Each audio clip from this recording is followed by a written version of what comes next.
हमारे चैनल को सब्सक्राइब करें और बेल नोटिफिकेशन को ज़रूर दबाएं। ज्योतिष रत्न केंद्र चैनल में हमारे आप सभी प्रिय दर्शक गणों का बहुत बहुत हार्दिक स्वागत और अभिनंदन। प्रिय साथियों, मैं हूं आचार्य पंडित सर्वदानंद शर्मा।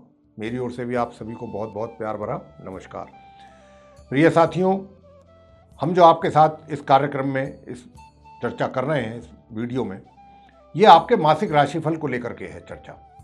और ये मासिक राशिफल है अप्रैल 2022 का। और अभी जिस राशिफल की बात करेंगे वो है वृश्चिक लगन के जो जातक हैं उनके विषय में।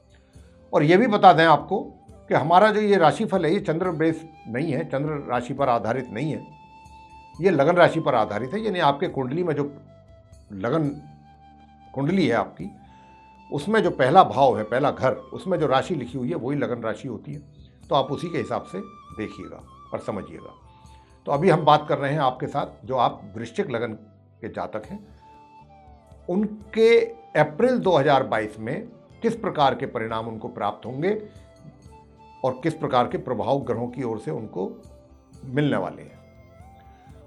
इससे पहले कि आपसे हम बात करें अलग अलग क्षेत्रों के विषय में, आपको ग्रहों की स्थिति से भी अवगत करा देते हैं। तो वैसे तो आपको मोटे तौर पर बता दें कि इस अप्रैल महीने में सभी ग्रहों ने अपनी राशि परिवर्तन करना है। तो इसलिए भिन्न भिन्न प्रकार के प्रभाव देखने में आएंगे और बड़े जल्दी जल्दी अलग अलग प्रकार के प्रभाव देखने में आएंगे।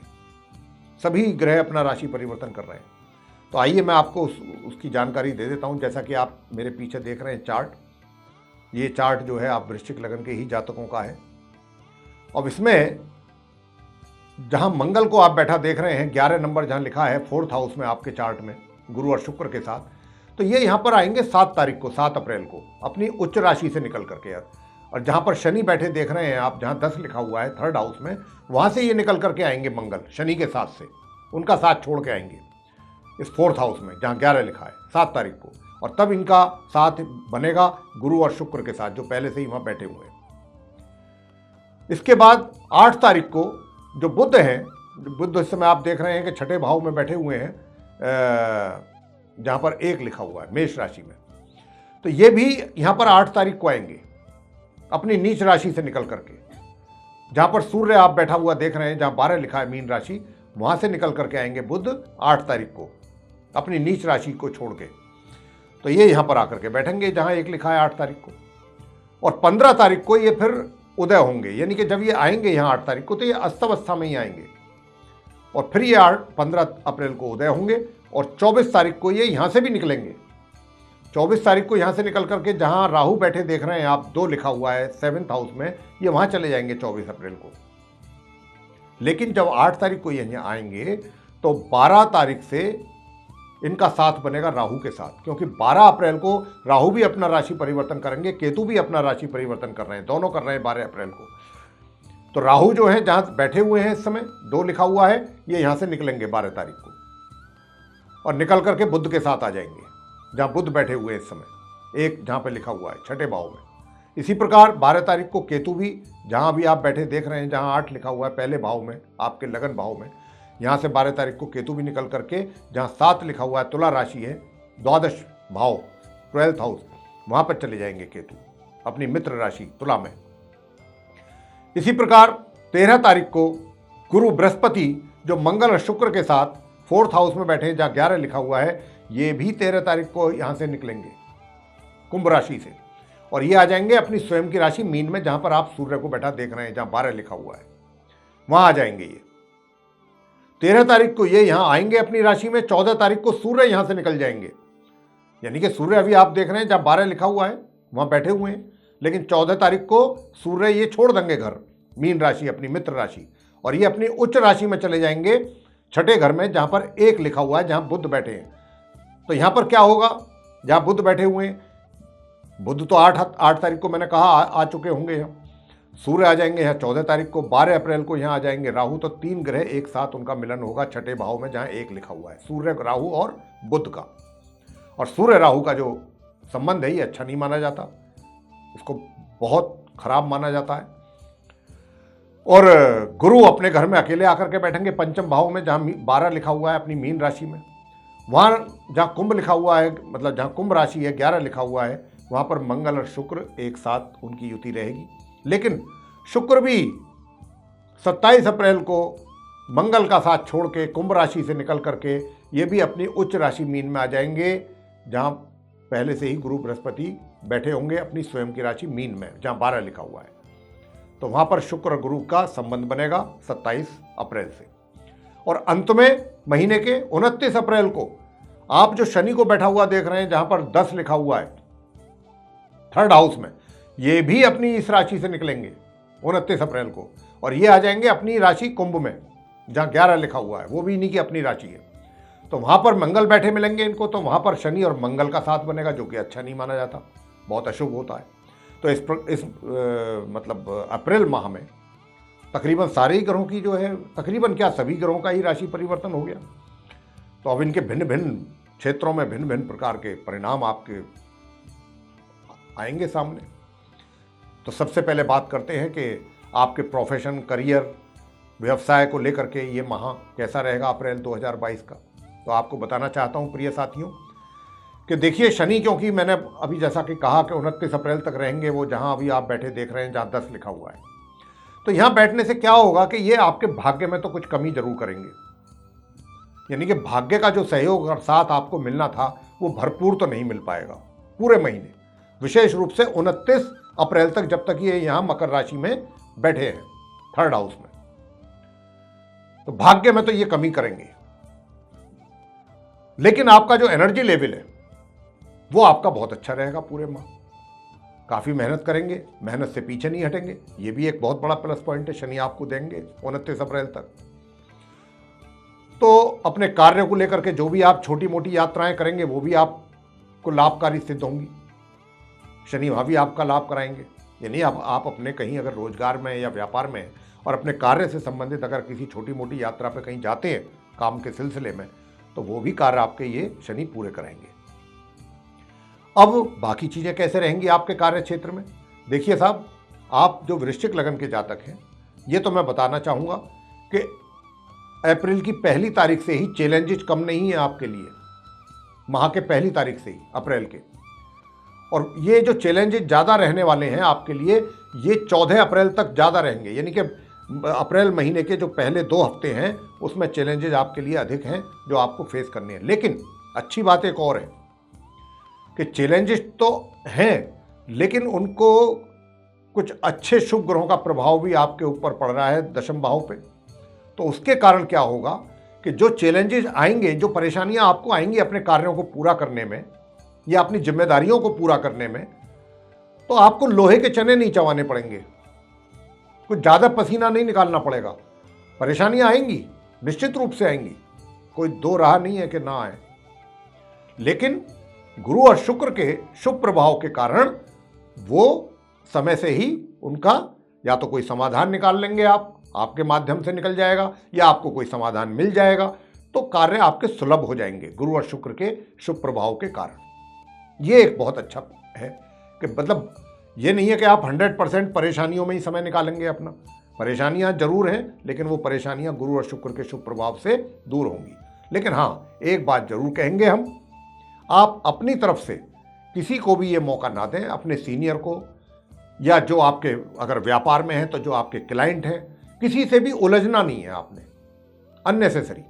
हो सकता है कि सामने वाले की बात आपको पसंद ना आए, यानी कि आपके अगर वो आला अधिकारी हैं, आपके सीनियर्स हैं, आपके जिनके आप अंडर काम करते हैं, उनकी बात आपको अच्छी ना लगे, पसंद ना आए, लेकिन धैर्य के साथ उनकी बातों को सुने और बहुत धैर्य से, बड़ी समझदारी से उनका जवाब दें। एक्साइटेड ना, मतलब ज़्यादा क्रोध में ना आ जाए, एक साथ एग्रेसिव ना हो जाए, उसमें फिर आपका नुकसान हो जाएगा। क्योंकि मैंने कहा पहले 15 दिन जो है ये आपके बड़े इस मामले में ज़्यादा परेशानी वाले हैं। उसके बाद तो चीज़ें जो हैं बहुत सुलभ हो जाएंगी, आसान हो जाएंगी।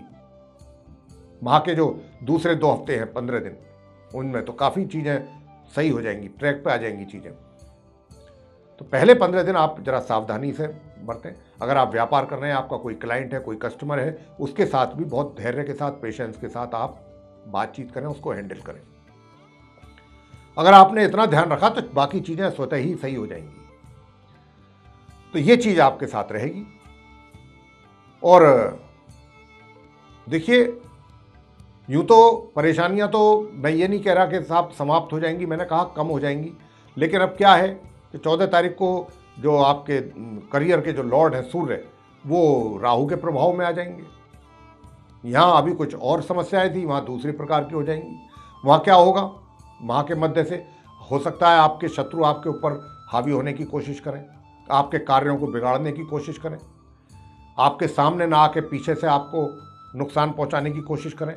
तो आपको अपने शत्रुओं से बहुत सावधान रहना है। माह के 15 दिन आखिर के, माह मध्य से और माह के अंत के बीच में आपको अपने शत्रुओं से बहुत अधिक सावधान रहना है। हालांकि वो बिगाड़ नहीं पाएंगे आपका कुछ, ये मैं पहले बता दूं, लेकिन फिर भी शत्रु शत्रु होते हैं और बेशक चाहे ना बिगाड़ पाएं, लेकिन हो सकता है कि कोई टेंशन तो दे ही देंगे ना आपके लिए।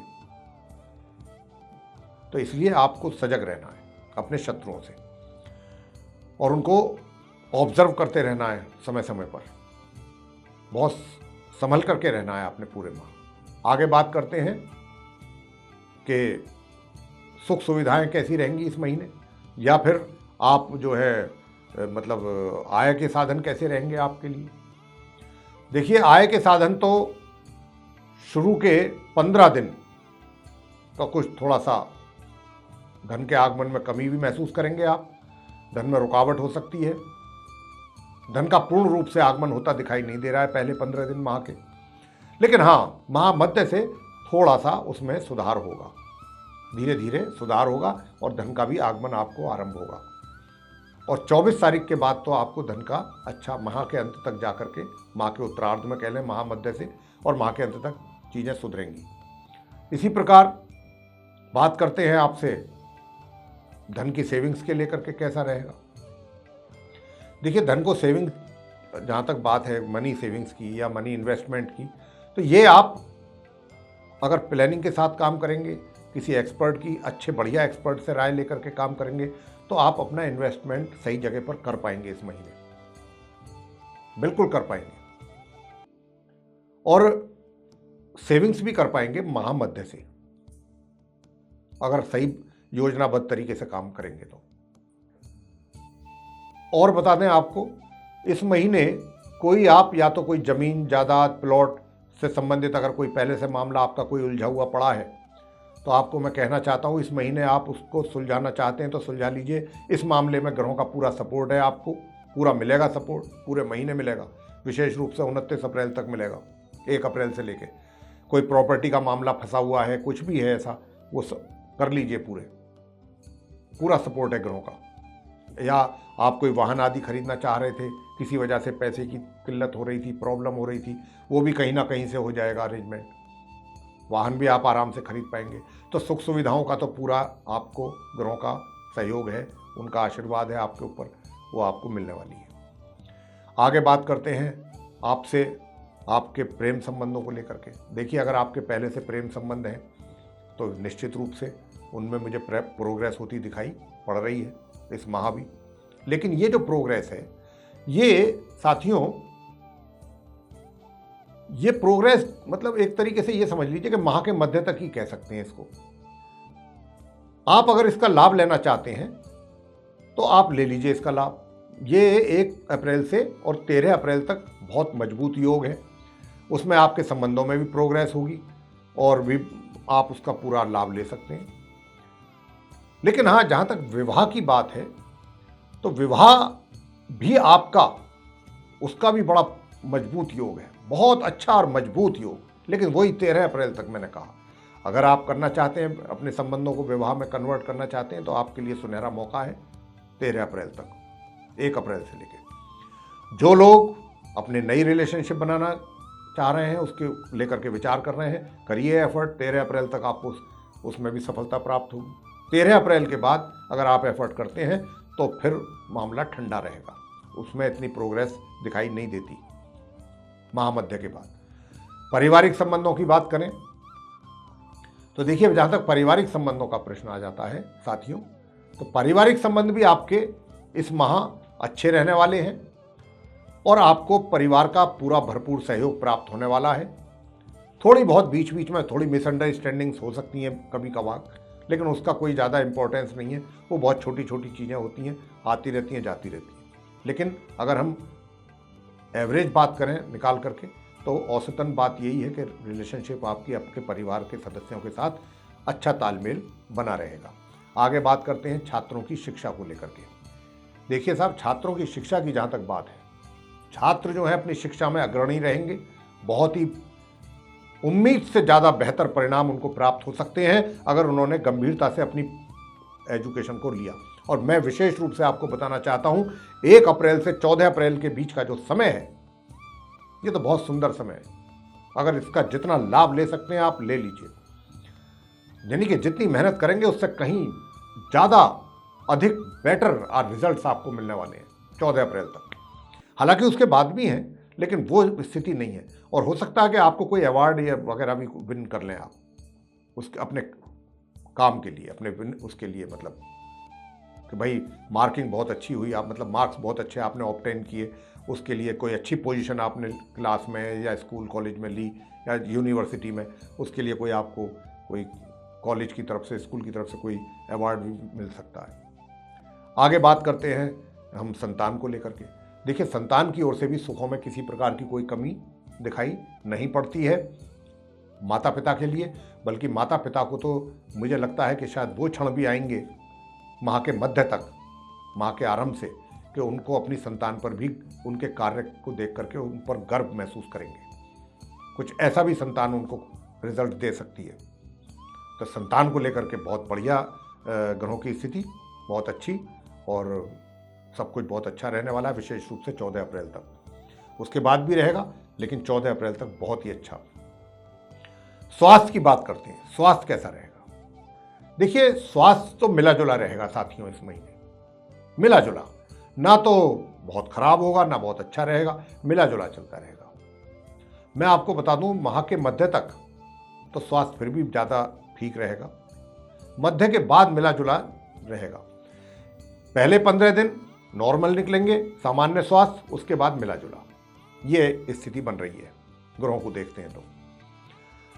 अब अंत में आपको बताना चाहेंगे कि वो उपाय क्या किए जाएं कि जिनसे जो थोड़ी बहुत भी समस्याएं हैं जीवन में वो भी दूर हो जाएं। सबसे पहली बात तो ये है, देखिए मैं सभी राशि के जातकों को ये बात बोल रहा हूँ कि अप्रैल का महीना है, 2 अप्रैल से नवरात्र शुरू हो रहे हैं, माता के दिन शुरू हो रहे हैं। तो जितनी माता की भक्ति करके माता को प्रसन्न कर सकते हैं, सबसे बड़ा और सबसे उत्तम उपाय है पूरी श्रद्धा भाव के साथ माता की सेवा करें, माता को प्रसन्न करें अपनी भक्ति से। दुर्गा चालीसा का पाठ करिए, दुर्गा स्तुति करिए, दुर्गा सप्तशती माता का पाठ करें, दुर्गा सूक्तम का पाठ कर सकते हैं, बहुत कुछ कर सकते हैं आप। माँ भगवती जी के मंत्रों का उच्चारण कर सकते हैं, तो उनको प्रसन्न करें आप। ये सबसे बड़ा उपाय है अगर आप अपने अप्रैल के महीने में चाहते हैं कि मेरे कष्ट दूर हों, परेशानियां दूर हों, जो भी थोड़ी बहुत हैं। और फिर वैवाहिक जीवन में भी जो थोड़ी बहुत समस्याएं हैं, हालांकि वो सिर्फ महामध्य तक ही रहेंगी। महामध्य के बाद तो आपका जो वैवाहिक जीवन है वो काफ़ी सुलभ हो जाएगा, उसका सुख भी आप प्राप्त करेंगे। लेकिन जहाँ जहाँ पर भी किसी प्रकार की समस्याएं हैं वो दूर कर सकते हैं आप माता को प्रसन्न करके। और दूसरा, सूर्यदेव को भी जल देना ना भूलें। सूर्यदेव को जल प्रातःकाल में अवश्य दें, ये आपके लिए बहुत जरूरी है। और सूर्य का अगर आदित्य हृदय स्तोत्र का भी पाठ कर लें तो बहुत ही अच्छी बात। और सूर्य को नमस्कार जरूर करें प्रातःकाल उठते ही, सबसे पहले सूर्यदेव को नमस्कार करें आप वृश्चिक राशि के, वृश्चिक लगन के जातक। तो ये था आप वृश्चिक लगन के जो जातक हैं उनका अप्रैल 2022 का मासिक राशिफल। मेरे प्रिय साथियों, ये अगर आपको पसंद आया तो इसको आप लाइक करना ना भूलें, चैनल को भी सब्सक्राइब जरूर कर लें, और अधिक से अधिक मात्रा में इसको शेयर कर सकते हैं तो जरूर करें, ताकि दूसरे लोग भी इससे लाभ ले सकें। और जो बेल आइकन आप देख रहे हैं, अगर आप चाहते हैं कि हमारे जितने भी आने वाले दिनों में वीडियो अभी बनने हैं या जो बनते हैं वो डायरेक्ट आप तक पहुँचें हमारे चैनल के माध्यम से, और आप उनका भी लाभ ले सकें, तो आप बेल आइकन जरूर दबाएं। तो इसी के साथ बहुत बहुत धन्यवाद। जय माता दी।